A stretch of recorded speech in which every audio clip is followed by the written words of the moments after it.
Very important testimony from Danny Jo Carter, the woman who was driving the car when a gun went off in the back seat. The bullet struck the wife of the defendant who was sitting in the back seat. So her eyewitness testimony describing the night as it went on and ultimately led up to that shooting, very, very important in the Tex McIver case. We're going to break this all down for you over the next couple of hours here. So if you haven't heard much about the case, you'll be able to make complete sense of it by the time we wrap up today. Here to help me with that task, Elura Nanos and Stephanie Willis. We're going to break all this down. So Danny Jo Carter, she's really, really important because she's the one who was there when the gun went off, but she was driving, she was watching the road, not necessarily looking at where the defendant's hands were positioned. And that's also really important here. Yeah, I mean, I think that Danny Jo's testimony is going to be just as important when we're talking about what she did observe as it is when we're talking about what she did not observe. Because I think that creating the idea of, were they fighting beforehand? Were they angry? Was he acting weird? All of these things are so important. Yeah, we're going to continue this conversation in just a couple of minutes. Of course, you're watching Law and Crime Live, and thanks for joining us on the Crime and Investigation Network. We'll be back with more analysis of this case in just a few moments. Danny Jo Carter was driving the vehicle when the defendant was sitting in the back seat. His wife was sitting in the front passenger seat. A gun in the defendant's hands or on his lap, depending on which version of the story you believe, went off. The bullet went through the front seat and struck and ultimately killed the wife. Elura Nanos and Stephanie Willis remain here to break this down. Both attorneys, both very wise. So who do we believe? Do we believe one version of the story or one of the other versions of the story, or do we try to piece it together based on what Danny Jo Carter says? Stephanie, what do you think? Well, I think we need to look at what Danny Jo Carter said because it's really important. She was the only one in the vehicle other than Diane and other than Tex, who was in the car that night. I think one of the things that we're overlooking is the fact that she kept hearing a clicking noise that she thought was actually Diane playing with the lock. And I don't think that the prosecution has delved into it much as to whether or not it could have been actually the clicking of the gun. Well, it would seem that the prosecutor probably doesn't want to delve into it that much because if you ask too many questions, it might become clear that it was the lock. And if you don't ask a lot of questions, you can always argue that maybe it was the defendant cocking the gun. And we've got this animation, which interestingly enough doesn't really show Danny Jo Carter sitting in the driver's seat, but that's where she was, and that's how they think that this thing went down. But no, again, the animation has it pretty clearly set up that the defendant's finger was on the trigger, and that's contested at a minimum. Yeah, and then we have this whole issue about whether the gun was cocked or not cocked, and how easy was it for the gun to accidentally go off. And I think just this general confusion about whether or not this was an accident and whether or not it could have been an accident is such a critical part of this case that anything that contributes to that is going to sort of muddy the waters for the jury. Yeah, we're going to continue our analysis. We're going to keep talking about the Tex McIver case here on Law and Crime Live. And thanks again if you're watching this week on the Crime and Investigation Network as well. We'll be right back.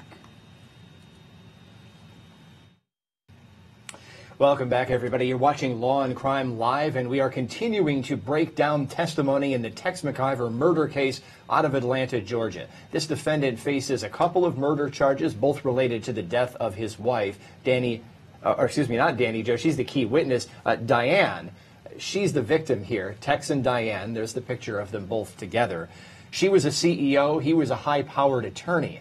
And the defendant is saying that this was an accident. So as we break this down, Elura, Stephanie, we've got Danny Jo Carter, the driver of the car. She's one of the key witnesses. She was there when the gun went off. And she doesn't really seem to say right off the bat that this sounded like an intentional shooting. And of course, that's what the state has to prove, is intent. Yeah, and I think actually that has the potential to be very problematic for the prosecution here, because we have an eyewitness to this crime. And I realized she wasn't inside Tex McIver's head, but she was right there when it happened. And if this person who was right next to this shooting can't say, I think he did it on purpose, then how are 12 jurors who are just hearing this whole thing secondhand, how are they going to be certain beyond a reasonable doubt? It seems to me that Danny Jo's sort of lack of information here is going to be very telling and very problematic for the prosecution. Yeah.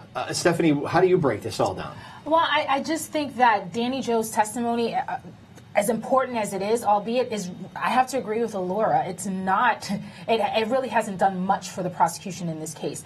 The fact that she was there that night does nothing but say that, yes, she was shot, which we know that. Nobody's contesting that. So it's like, it doesn't really do much. It does not. It does not do much. The only thing that helps the prosecution's case here is the fact that she says at the hospital that Tex asked her to act as if she wasn't there. And she looks at him and says, well, I drove the car in. How can I lie? So that key piece of testimony right there is key for the prosecution. And I think that they need to drive that home in regards to her testimony. You know, in the opening statements, the prosecutor said that the defendant told 6 different versions of the story. And I'm trying to count them all up. I haven't quite gotten to 6 yet. Maybe we're going to hear some more evidence. Maybe the 6 means that the different story was told 6 times.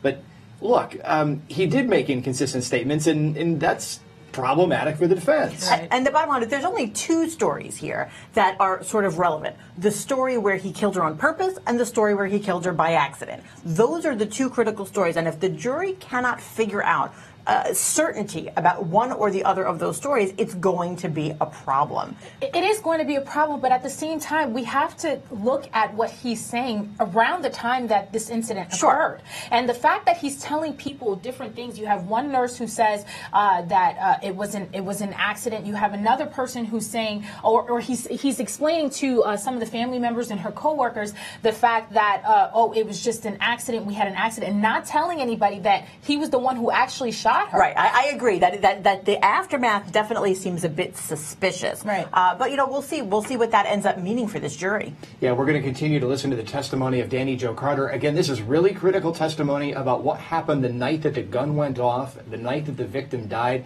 Danny Jo Carter was the driver. She was there. She heard the gunshot. She heard the conversations. Let's listen to what she testified to in court.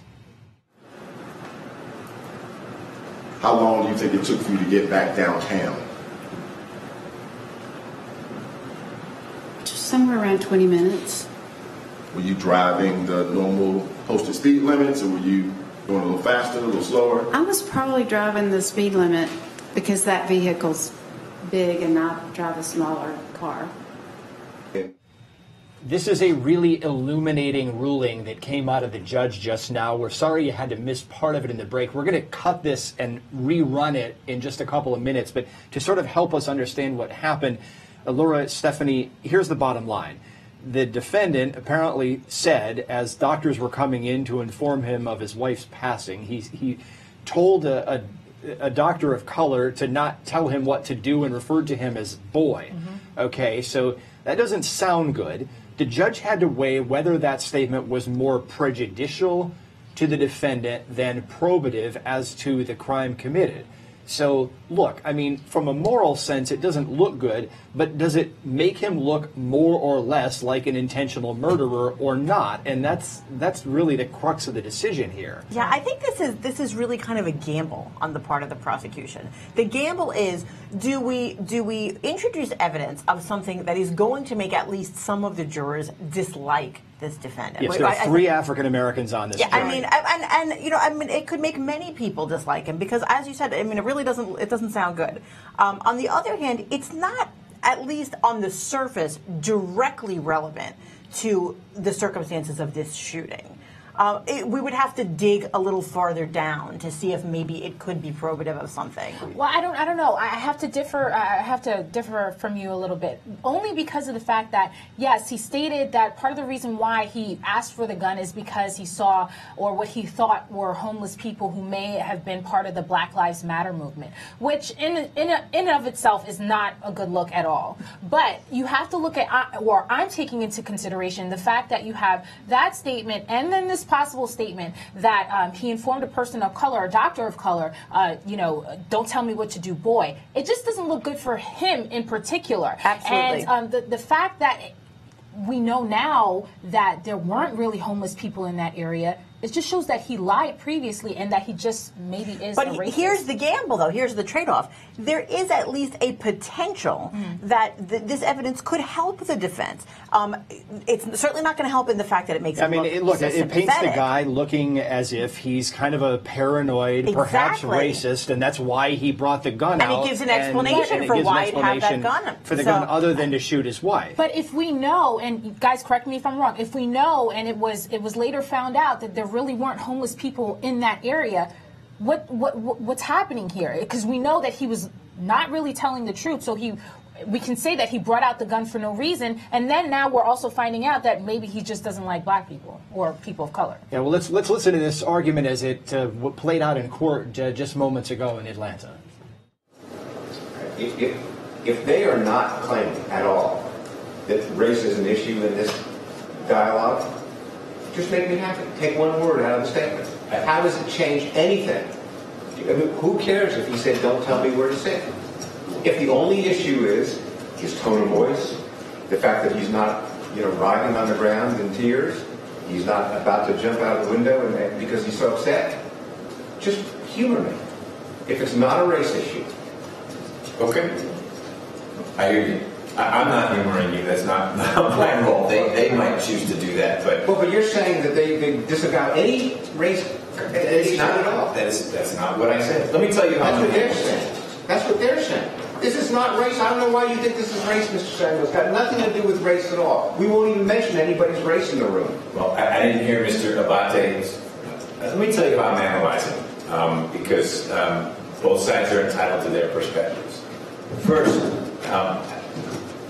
I find that the defense has repeatedly and insistently portrayed Mr. McIver as the consummate Southern gentleman who was polite to everyone, calls his wife darling, nice to everyone, just an all-around super good guy, who was absolutely smitten with his wife and devastated by her loss. Anyone who says that's not what the defense has been doing hasn't been paying attention to the trial. The defense has taken steps that put Mr. McIver's character, behavior, his language he uses, and his conduct towards others at issue here. No one forced the defense to do that. The defense elected to do that. It makes sense for the defense to do that, but it isn't without consequence. And so someone who is supposedly the Southern gentleman who is polite to everyone, who, when asked by a physician who just tried to save his wife's life, says, don't tell me where to sit, jerk. Don't tell me where to sit, asshole. Don't tell me where to sit, pal. Don't tell me where to sit, boy. To me, that's relevant. That is germane to what the jury needs to work through about how Mr. McIver was processing this, how Mr. McIver treats people who are interacting with him. It's a response that is inconsistent with the way the defense has elected to portray Mr. McIver. It is, I think, not a facile statement by the state to say, those are the words he picked. Those are the words he picked, according to Dr. Sellers. And he needs to live with those words if they're relevant to something that we're working through in this trial. And I think how Mr. McIver reacted to personnel he encountered in the hospital is... So that argument that happened just moments ago in court in Atlanta, Georgia, got really heated on behalf of the defense. The judge even got a lot more animated than we usually seen the judge in this case. So Stephanie, Elura, here's the bottom line. The judge is saying this statement goes in, and the attorneys are just going to have to work with it. But the judge did say, I don't want exaggeration about this point. I don't want you making a huge deal about it. I don't want you saying, oh, wait a minute, he said what? The judge does not want this colored that way with a lot of showmanship, exaggeration, whatnot. I mean, does this strike the right balance, or is this something, Stephanie, that an appeals court might look at and say, this is grounds to flip this case if it results in a conviction? I think that it actually strikes the right balance, and particularly because of his explanation. He said that we're looking at as to how McIver was when he received the information. We're looking at at the circumstances surrounding the incident. So by the judge explaining it in that way, then I think that it makes total sense, and that if it is brought up on appeal, I have a feeling that the judge has some great arguments as to his decision. Yeah, I mean, look, the last thing the judge wants is to be overturned on appeal, and judges are always careful about making sure there's enough on the record for the appeals court to really kind of get into the issue. Is that what you were thinking? Absolutely, and certainly on this specific issue, which is a balancing between probative value and unfair prejudice, the judge is supposed to be balancing those things. This is not, this is not an evidentiary rule where there is a very clear right and wrong distinction. The concept of this evidence rule is that the judge is supposed to balance these two things. So the judge has looked at it and really come at it with what I think is a very wise take, which is, look, we're going to bring it in, but we're going to balance the information versus anything that could be done to prejudice the jury. I want to back up now. When we say these words, probative and prejudice, for people who haven't taken the bar exams like we have, what's probative and what's prejudicial? So probative means having a tendency to prove or disprove something that is important to the case. So meaning, does it make it more or less likely that this defendant is a murderer? Prejudicial means that it is going to cloud the jury's judgment because it is either confusing or it makes the guy look bad, for reasons that have nothing to do directly with the issues of the case. And I think the point that you raised, Stephanie, is the point that we're getting at. Why did the gun come out in the first place? If it was because the guy was paranoid about being in what he referred to as a bad neighborhood, well, this piece of evidence would indicate that he just might be that kind of a guy. Right. He's used to living in expensive places that presumably are more safe. He didn't pull the gun out to hurt his wife. He did it because he was paranoid. That is probative because it makes him look less like a murderer. That's how I think you were articulating the argument. We were probably reading one another's minds, but we've got to take a quick break. You're watching Law and Crime Live. Thanks again if you're joining us this week on the Crime and Investigation Network. We're talking about the Tex McIver case out of Atlanta, Georgia. A hearing just wrapped up live in the courtroom. We will continue our analysis when we come back. You did know for 40 years, correct? Yes, I did. Had you seen previous times when she would kind of get on her husband? Yes. What did you expect Diane to do? I expected her to light into him. And did she? No. What happened next? She turned around and sat straight up. She's only about 10 inches taller than you. Danny Jo Carter was the driver when the gun went off. Now, look, from a basic courtroom presentation perspective, bringing the car seats into the courtroom was a great move here, I think. Stephanie, what do you think? I have to agree with you because members of the jury, they like to see things physically in front of them. It was a great optic for the members of the jury just so that they could see exactly where Danny Jo was positioned in the car and where Diane was positioned in the car. When it comes to that aspect of this case, the prosecution actually has a major advantage because they have not only that physical presentation, then they have someone there when the shooting took place. So from that point of view, I mean, there's really a lot to give the jurors, their own sort of eyewitness peek into what happened. Exactly. I mean, I was always told, look, use as much demonstrative evidence as you can. Sure. Bring it in front of the jury. And that's exactly what we had here. We also had the defendant's guns all coming into the courtroom, which was another interesting piece of evidence, this pile of some 40 weapons. Well, we're going to continue to talk about the Danny Jo Carter testimony when we come back here on the Law and Crime Network. You're watching us live as we discuss the Tex McIver case out of Atlanta, Georgia. We'll be back in just a moment. Welcome back, everybody. I'm Aaron Keller. Thanks for joining us on Law and Crime Live, and thanks again for those of you joining us on the Crime and Investigation Network this week. We are talking about a couple of cases that we are following here on Law and Crime. One is this interesting case that happened that we want to break down here. The case of a teacher and student having sex. So let's start to break this down. There's the teacher. I covered way too many of these cases when I was a local journalist. How does this happen? How does the judicial system respond to it? How do we break this down? Elura, what do you think? Yeah, so the judicial system responds to this exactly as it should, which is that this is a really serious crime. And I know that, when watching, it's very easy to say, well, this woman is young and she's very beautiful, and the victim here was a teen or young teenage boy. So it almost, there are people out there who will say that this is not really a crime or is not a very serious crime. But the statute is gender neutral. This boy is a child under the statute. This woman has committed a very serious crime, and she will likely go to jail for a long time. Quite likely. I have to agree. We've been agreeing with each other today, which is a good thing. She's 27 years old to have alleged to have had sexual intercourse with a 13-year-old boy. I'm going to call him a boy. I have a son. He's a boy. He's a boy. So we're going to call him a boy. Yeah. But the thing that I thought was interesting about this case, yes, I do believe that she will be sent to prison for a while. One, the parents found out about this through an app that they had on their son's phone, and that's what led them to being alerted to this actual incident. And so that's how they found out about it, through the son's text messages with her. The second thing is the fact that her husband, the defendant's husband, or the would-be defendant's husband, asked the parents not to inform authorities about this, and they were going to try to. He wanted them to try to handle it on the side without letting the teachers or the administration know about I mean, look, first point, boy, that's what everybody's referring to this Right. 13-year-old, should we say, victim as. The teacher, Brittany Zamora, 27. Okay, this happened in Arizona.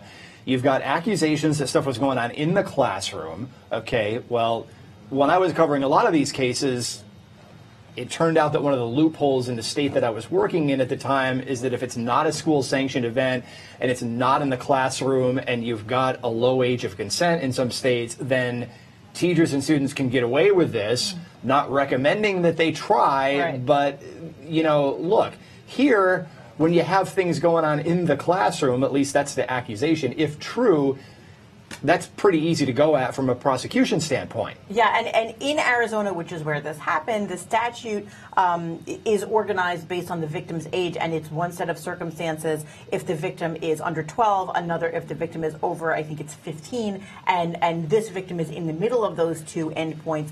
The penalty is really severe, and there's no question. I mean, this is a serious felony against a child. It's also covered under a larger piece of legislation that is, I forget the name of it, but it's like a Violence Against Children Act. And make no mistake, I mean, this woman is a serious sexual predator and should be treated as such.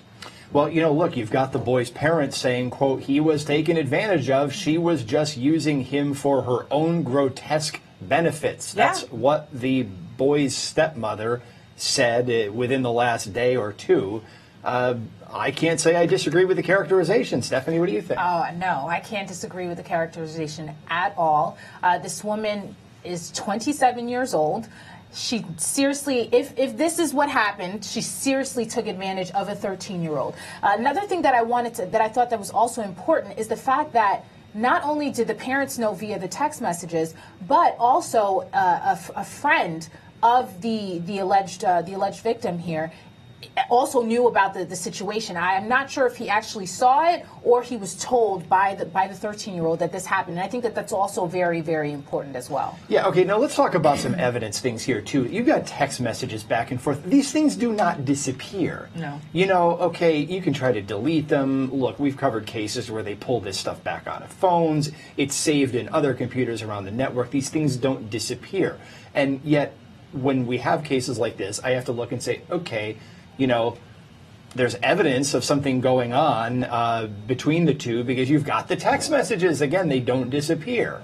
Right, and we'll see there may be testimony from the child, there may be testimony from other people who knew, and the bottom line here is that what is important to remember is that while any kind of sexual contact between adults above the age of consent, the person's voluntary actions are very important. In a case with a child, the child's attitude toward it is completely irrelevant. Children are unable to consent to anything. So regardless of how this boy acted, it doesn't matter. It still makes this a crime. And that's what's so important about this. Absolutely. And the fact that I think, and Elura alluded to this earlier, the fact that he is a boy. A lot of the times in our current society, we tend to look at the fact that, oh, you know, right? Hey, you did a good job right, and right only there. Girls and I don't look at things that oh, way. I'm glad. You know, I'm glad that you don't. But there are some people that would.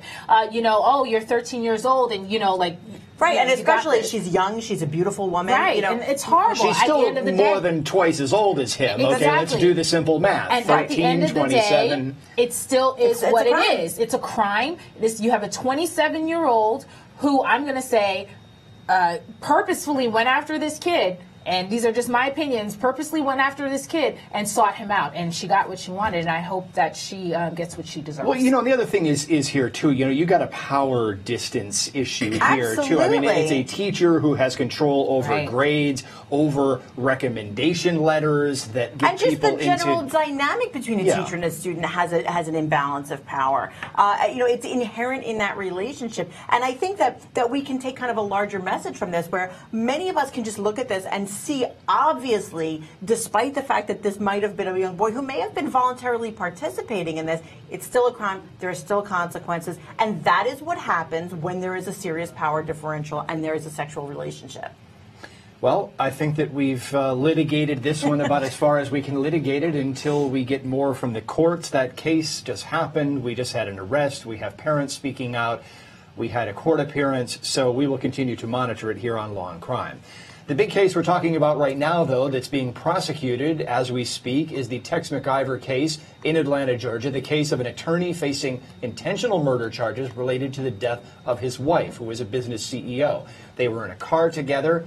The driver was a friend of both the victim and the defendant. That friend's testimony is critical in this case. Danny Jo Carter is her name. We were reviewing some of her testimony before. Let's continue to listen. This is really important stuff.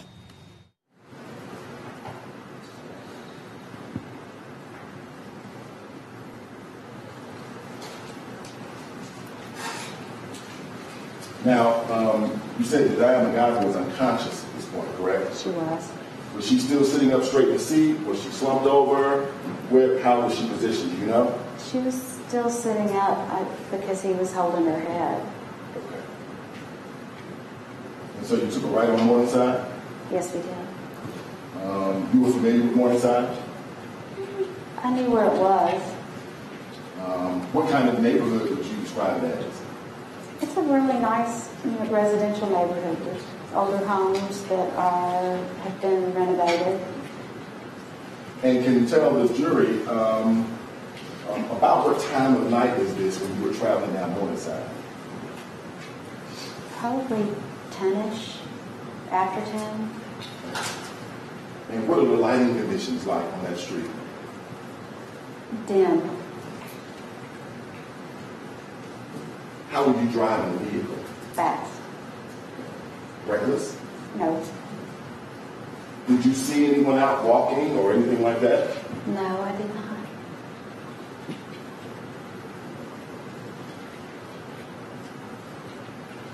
And then you just continued down Morningside, correct? Correct. And can you tell the jurors from the time that you heard the shot until the time you got to, first of all, did you make it to Emory University Hospital? We did. Until the time you got to Emory University Hospital, about how long did that take?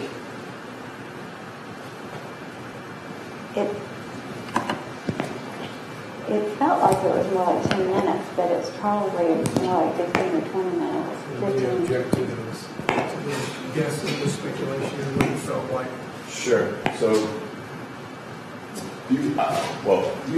let's restart that. So let's focus on her understanding of what it was, if she knows. Okay.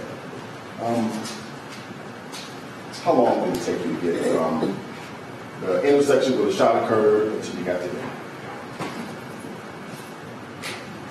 15 to 20 minutes.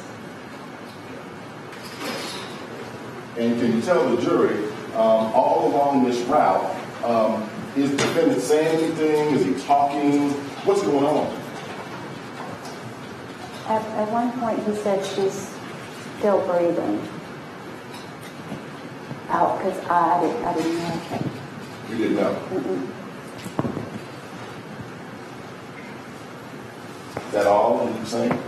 No, he told me I needed to be careful, that there might be people out there walking with baby carriages.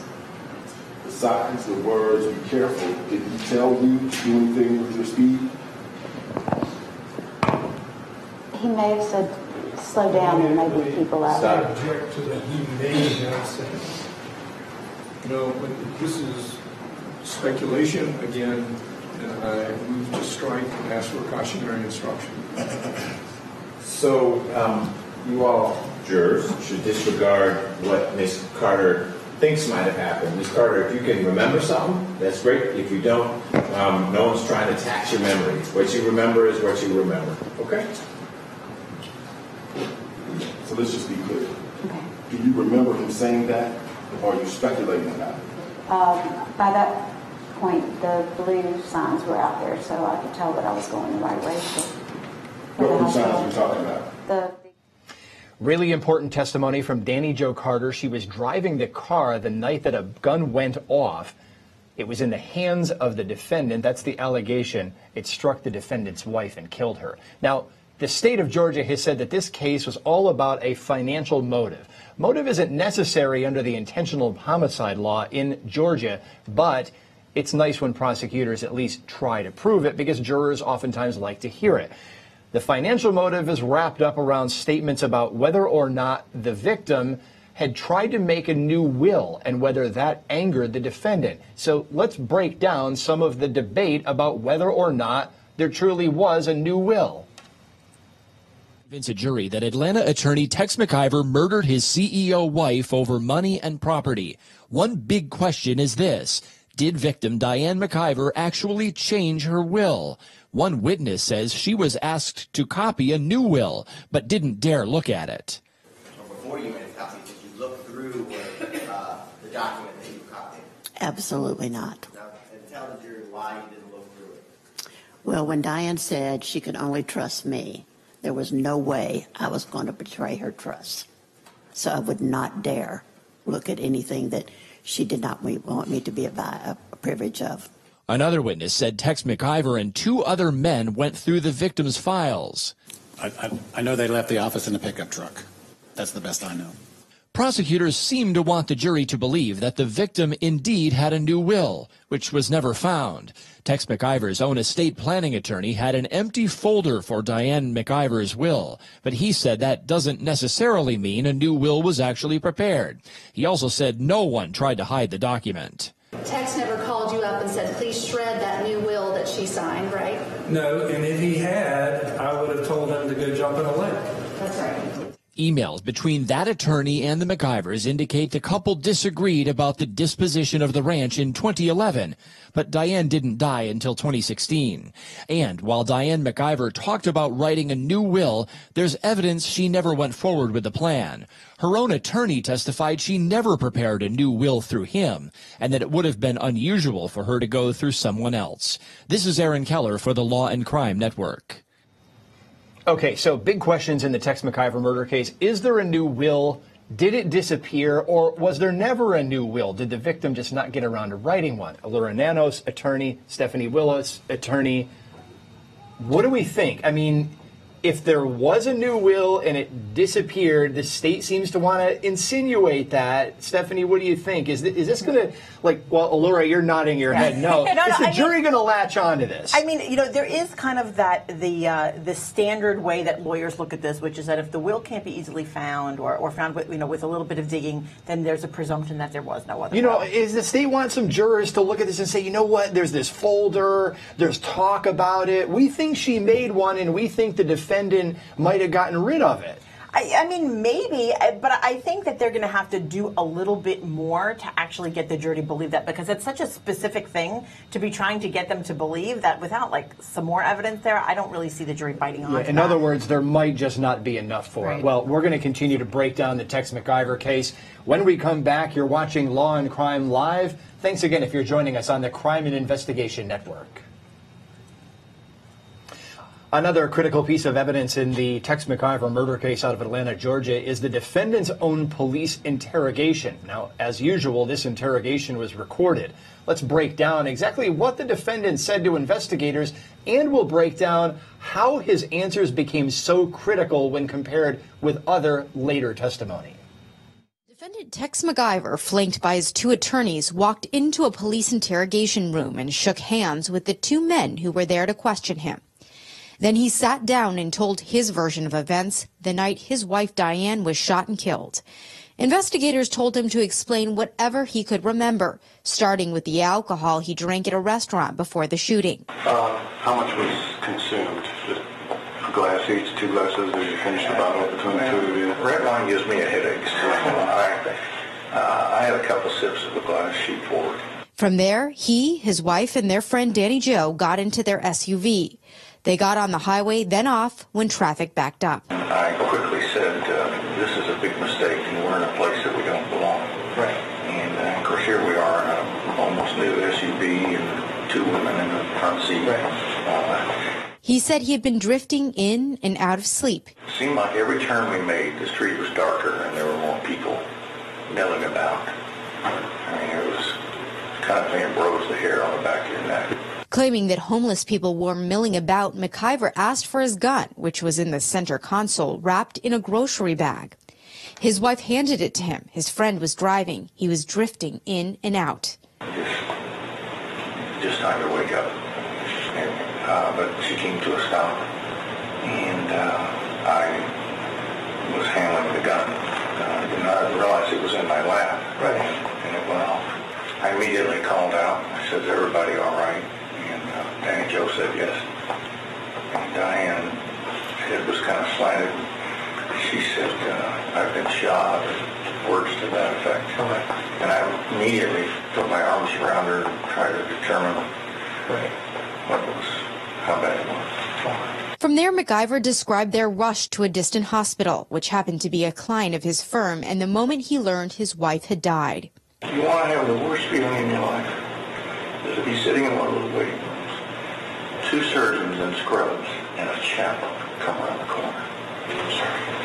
Sorry, take your time. The love of my life. McIver became emotional. And I went in to see her.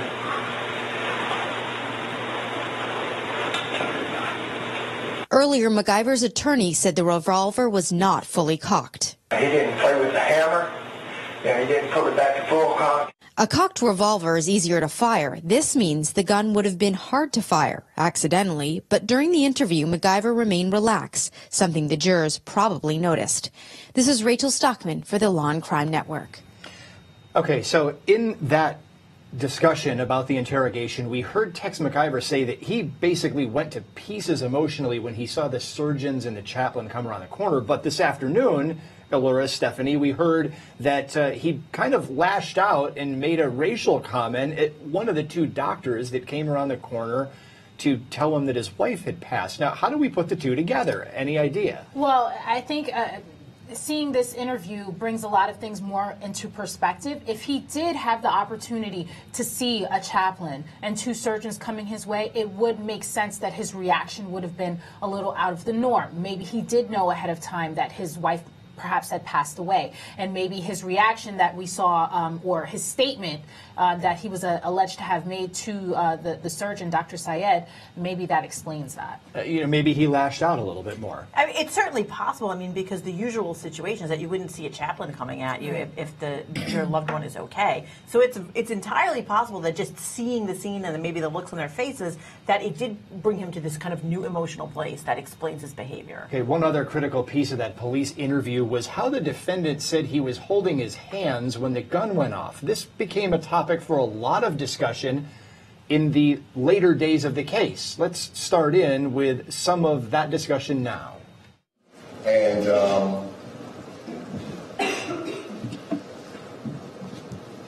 can you tell the jurors during that conversation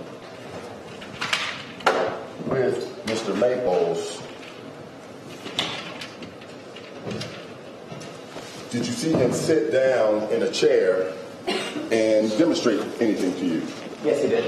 And can you tell the jurors what did he sit down in the chair and demonstrate to you? He's trying to demonstrate how Mr. McIver was handling the weapon. Okay. And I want to show you, this is State's Exhibit number 281A.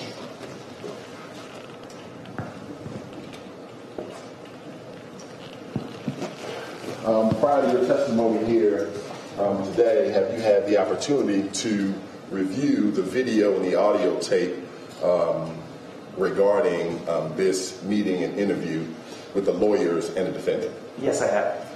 And can you tell the jury what we see depicted here in State's 281A, did you actually see this with your own two eyes? Yes, I did. And can you tell the jury what does it reflect to you? This is our interview room. Mr. Maples is sitting in a chair. I'm actually to the left of him, or directly in front of him, and he's kind of doing a hands motion, trying to describe how Mr. McIver was handling the weapon based on the information he had. Let me object to that. I don't know what, based on what information you have. Okay, if you want to ask him about the information he had, you can do that. I get that. But the answer said it was information from a specific person. And I don't know whether, I think that's beyond the scope of the knowledge of the witness. Okay, I thought what I heard was based on the information he had. Not what the information was, but he demonstrated to me based on the information he had. If I misheard that, I'm happy to continue the discussion. If that was what was said, I don't see something objectionable to that, or I'll overrule whatever objection there might be to that. Mr. Rucker? Yes. About how far away from Mr. Maples are you when he is demonstrating for you that? 2 feet at the most. 2 feet? Yes. And is there anything that's obstructing your view of this demonstration? No, there's not.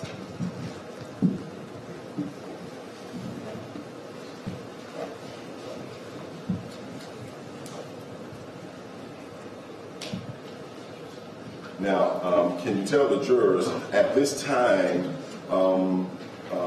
as the lead investigator, were you interested in obtaining as much information as you could about how the gun went off? Yes.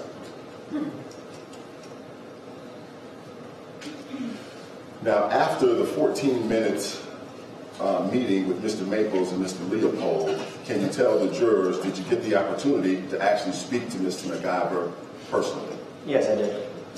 And can you just kind of characterize or describe for the jurors how that happened?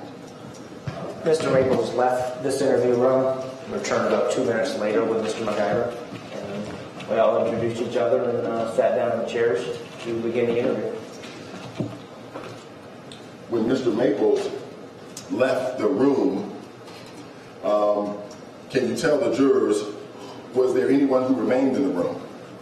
Detective Zimbrook and Calvin Leopold and myself. Okay. And so did anyone from the Atlanta Police Department actually follow Mr. Maples as he went to go get Mr. McIver? No. And so how long did it take Mr. Maples to come back with Mr. McIver? Approximately 2 minutes.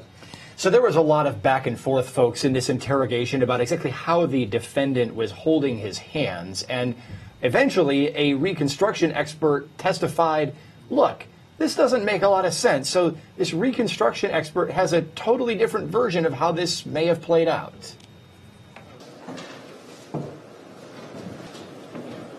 This is State's Exhibit 285A. Again, can you take a look at this photograph, and if you could tell the jurors the position of the hands in this photograph, wherein the fingers are in a slightly downward position. Can you tell the jurors, is that hand position consistent or inconsistent with the analysis that you did in the vehicle with respect to trajectory? It would be inconsistent. Okay, so you had the reconstruction expert on the stand there looking at blown up photos of the interrogation and how the defendant said he was holding his hands. And look, this reconstruction expert said this doesn't make sense based on the trajectory of the gun and the way that it would have been positioned when it was fired. So, you know, who do we believe, the expert or the defendant? Well, I think it's pretty hard to discount the expert particularly in a situation where the story is, as it goes, that the defendant had been drinking or was in and out of sleep. I think in that circumstance, it's really difficult to discount what the expert said in favor of going with Tex McIver's story. So, in other words, the defendant might not know how he was holding the gun. Exactly. The defendant may not have known how he was holding the gun. And another thing is that he was not in the same exact chair that he was in at the time of the incident. So where he may have not have much room to show exactly how he was holding the gun, I think that may have made a big difference in this scenario. Yeah, there was another really interesting thing that happened in this case. This happened late yesterday, but we got to talk about this because, listen, the prosecutor in opening statements made very specific motions about how the prosecutor wanted the jurors to think the gun was held. The defense used a picture of the prosecutor's opening statement, showed it to that expert, and the expert attacked the prosecution, even though he was the prosecution's expert. So let's listen to this. I was going to start with that. So it could be the second thing. Since we finished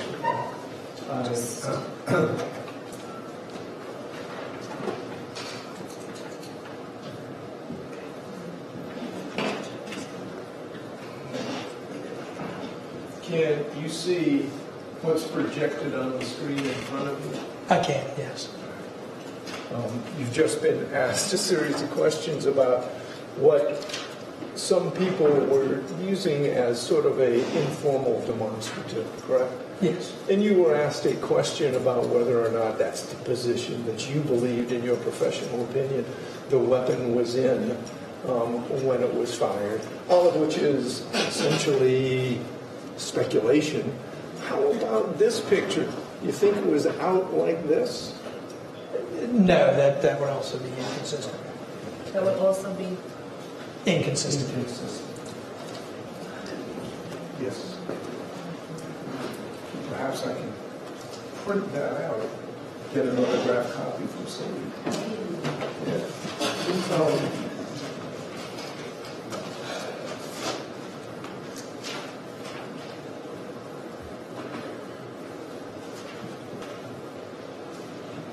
You took us through, Mr. Knox, a number of slides that dealt with your analysis of this particular reconstruction. Yes. Correct? And I think some of the last things that you told us were that we were talking about this. You mentioned the word science. There's some science that you used in coming to this, whatever conclusions that you came to, correct? That's correct. And one of the things that's important to do in doing reconstructions are the science that you use and the theories that you use in crime scene reconstruction, correct? That's correct. And essentially, tell us what the foundational theory of crime scene reconstruction is. Well, what you're doing with crime scene reconstruction is applying various types of science to be able to look at physical evidence and then compare that to the events. So in some cases, the physical evidence might show you something definitive in and of itself. Some cases, what you're doing is using physical evidence to compare to, say, an account of how something occurred and then determine whether it could have happened based on the physical evidence or could not have happened. So it's a matter of applying different types of science depending on what you're looking at. For example, a trajectory, the trajectory rod, you're looking at the physics and mechanics of how that firearm, that bullet would travel from the firearm through the seat. And we know it doesn't turn corners, it doesn't do things like that. It's going to travel over a short distance, what is roughly a straight line. And so the firearm would have to follow that straight line. So that's what. Okay, so that was the prosecution's expert, and the defense used him to basically tear apart the way the prosecutor sort of made a motion during opening statements as to how the gun may have been used. Not a good idea to oversell the case, whether it was deliberate or maybe it was just a spur-of-the-moment move. But look, that didn't go off well. Yeah, prosecutors really need to be a little bit more careful when it comes to like acting things out. I mean, if we have learned anything from the O.J. Simpson trial, it is that you don't do any kind of gestures or mimicking or recreation. Like, don't do that unless you are absolutely certain that that's exactly how it happened or that it will go over well with the jury. Yeah, okay. We need to take a quick break here on the Law and Crime Network. Of course, we're going to continue our analysis of the Tex McIver case when we come back in a couple minutes. Again, you're watching Law and Crime Live on the Crime and Investigation Network.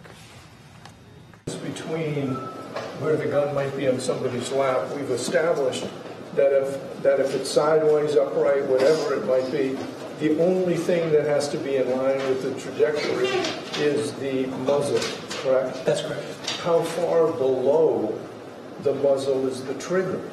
The trigger is below the muzzle. A couple of inches, yeah. Right. So in your picture, if you have your finger where the muzzle would be at the trajectory, it would actually be lower. Your finger would be lower because the muzzle would be 2 inches higher, right?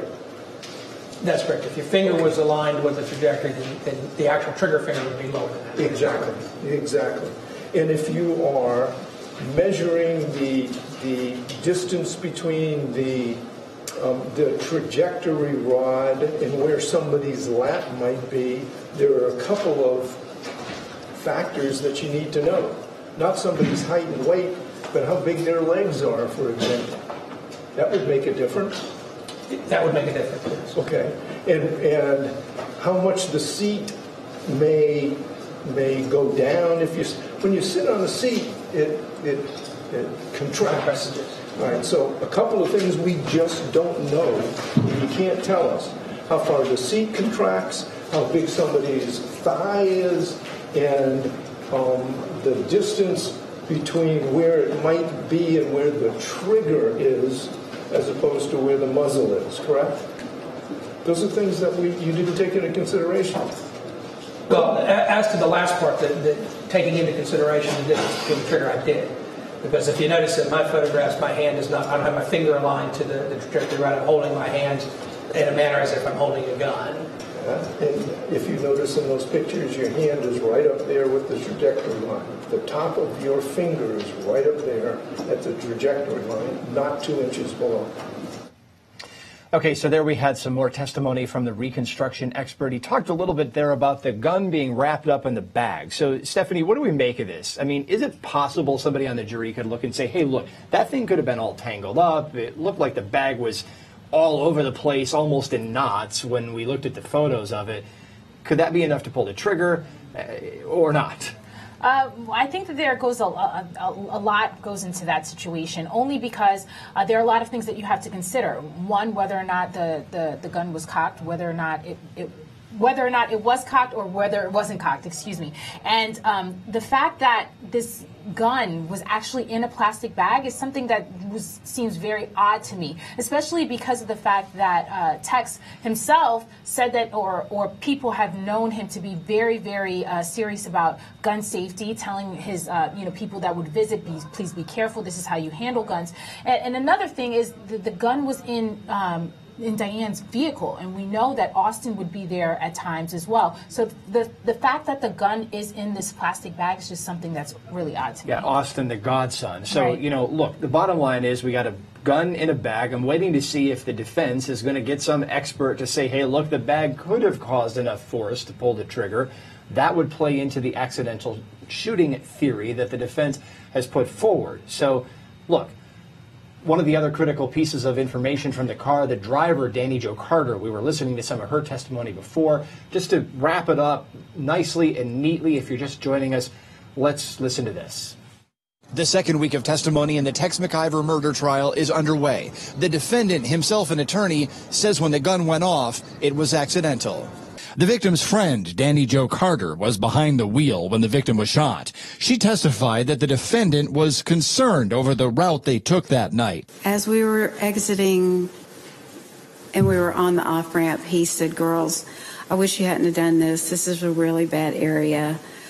You should have just stayed on 85. Carter testified Tex McIver asked his wife for his gun. She gave it to him. Prosecutors suggested there was no need for the gun to be out, and Carter agreed. They were sitting on the sidewalk. It was on the left side of the street, and they were kind of gathered around, and there were cardboard boxes out there, and it just looked more like a social gathering than people that were going somewhere. Did that group of people approach the car at any time? No, they did not. Okay. Did you see anyone who appeared to be protesting anything out there? No, I did not. When they pulled up to a red light, tragedy struck. I heard a big boom, and I didn't know what it was. I thought there was an explosion somewhere, and my head turned to the right, and I looked out the window and wondered where there was an explosion, or if somebody behind us was getting ready to hit us, or something had happened behind us. I did not realize that it was gunshot. Carter described the panic following the shooting, but the defendant's demeanor was contained, even though he had just shot his wife. Could you describe for them what was his demeanor like? Kind of he was holding her head and saying, "Diane, Diane," but, contained. What do you mean by contained? Not screaming or yelling or hysterical or anything. Carter testified the defendant advised her to be careful and was giving her directions to the hospital. I just asked him where the closest emergency room was. And what did he say? He said, "Emory, we should go to Emory." And I said, "You're going to have to tell me how to go, which way to get there, because I don't know." And as you were driving this route, who was telling you which way to go? Tex was. Carter says Tex McIver told her to lie while they were sitting in the hospital. Anything else? "You just need to say you came down here as a friend of the family." I said, "Tex, I just drove you into the emergency room." And then did he say something in response to that? He looked at me and he says, "Well, they don't know that." Carter recalled a meeting with McIver where he asked her to tell him what she recalled about the shooting. We sat in these two chairs, and he asked me to tell him what my recollection was of that evening that Diane died. And can you tell the jurors, when you were sharing your recollections with the defendant about what happened that evening, what was he doing? He got out a pad and paper, legal pad, and started writing. After he wrote a couple of paragraphs, I leaned over and I said, "Tex, those are my memories. You just need your memories." And I got up and walked out. Prosecutors say Tex McIver shot and killed his wife for financial reasons, and the friend you just heard testify talked about her plans to change her will. She said Tex McIver canceled those appointments, but we'll have to see where things go on cross-examination. This is Aaron Keller for the Law and Crime Network. And this is Aaron Keller back inside. I can move very quickly. So, look, Danny Jo Carter, that's a recap of her testimony, but let's really zero in on this accusation that Tex asked her to change her story. Other people seem to corroborate that. Let's listen. Prosecutors say Tex McIver murdered his wife for financial reasons, but testimony on Monday raised questions about whether the state's theory is accurate. William Corey, who worked with victim Diane McIver, said she was planning to give her ranch to her godson, Austin. She couldn't love him anymore. It was Austin owned the ranch as far as Diane's concerned. However, when Diane McIver died, her will didn't say that. Prosecutors say Tex McIver kept canceling appointments to change the will. He said that that was his biggest regret, was that they did not get around to updating their wills because that was something that she wanted. Right. What did the defendant tell you about Austin receiving the ranch based on Diane's 2006 will? What did he tell you about that? He said that the wills were made before Austin was born, so that he was not included in the will. Right. Is that proof of murder? It turns out Tex changed his own will to give godson Austin the ranch anyway, just like Diane McIver wanted. He said that he had changed his will and that he knew this is what they both wanted, that they didn't get around to it, and that he wanted to make it right by her or she wouldn't let him into heaven. The change, of course, means Tex McIver gets the ranch between now and his own death. Prosecutors say the defendant's strange financial moves go beyond property. I said, you ought to take it and put it in a safe deposit box. I was going to tell him, if he didn't want to, he didn't have anything to tell me, I was going to start telling him what I thought. I said, you ought to take all this jewelry and put it in a box, in a safe deposit box, and when Austin gets grown and gets married, I said, hell, just tell him to give whoever he affected with, engaged to, what, give him one piece of it, and don't ever let it all go overboard. But you ought to tell him that, and when he gets old enough, because I didn't want all that expensive jewelry. I wanted Austin. Diane would have given it to Austin. Tex knew she would have given it to him, and so I just was trying to do what Diane would have liked to have done. The defendant said nothing back. Prosecutors hope it's enough to convince the jury of the defendant's guilt. This is Rachel Stockman for the Law&Crime Network. During your interview with Danny Jo Carter, did she discuss any details with you about what happened at the hospital once they arrived? Yes, she did. And can you tell the jury, did she tell you during this interview any information about any conversations she would have had with the defendant? Yes, she did. And can you tell the jury, what did she tell you? I don't think there was, from what she told me, there didn't appear to be much of a conversation between the two of them at the hospital. I think there was some discussion about her going back out to the vehicle to get some cell phones and some items that may be necessary for whatever they need at the hospital. Okay. Did she tell you whether or not the defendant said for her to tell the police that she was not inside of the SUV when the shot was fired? That conversation did not come up. She never told you that? No.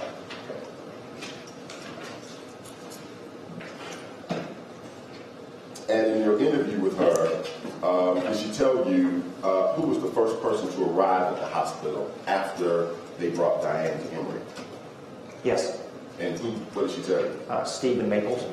Okay, so here's the thing. You got the detective saying Danny Jo Carter said nothing about being asked to change her story right after she was allegedly asked to change it. So, Elura, does the jury believe Danny Jo Carter when she says that she was asked to change it and just assumes she didn't see fit to tell the police right away? Yeah, I think that this is going to come down to that Danny Jo Carter has no reason to lie about that. I mean, I just think that is too hard of a fact to ignore, and she presents as a very credible witness. So you put that together with why would she lie about that, and I just think especially with the defendant being her friend. Yeah, right. Especially with Tex being her friend. I think that at the time she just probably felt like she was in a compromising position because one of her best friends had just died, and her best friend's husband had shot her, and she was in the car during it. She was in the so car. It's like a lot it's a very compromising situation, and so the bottom line is that she did tell him. The fact that she didn't say it the first time or not, I don't think that it really makes a difference. Well, here. you know, the defense has to exploit every possible gap possible, but ultimately, look, I agree with both of your analyses here.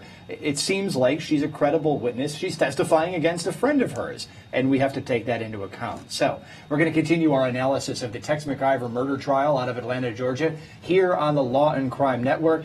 Coming up, we're going to listen to some testimony from the lead detective and where defense attorneys cornered him about whether his interview with the defendant was effective. You won't want to miss that when we come back.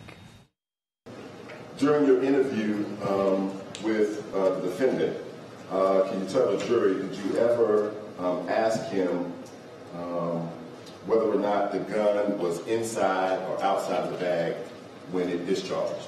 No, I did not. Did you ever ask him to demonstrate for you, say perhaps with a toy or a replica gun, how he was holding the gun at the time it was discharged? No. Did you ask him whether his hands were inside or outside of the bag when it fired?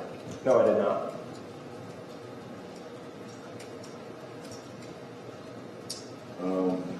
During the interview, did you ask him or ask Mr. Maples if it was possible if you guys could maybe jump in the car and he could maybe show you the route where the large number of homeless people were? No.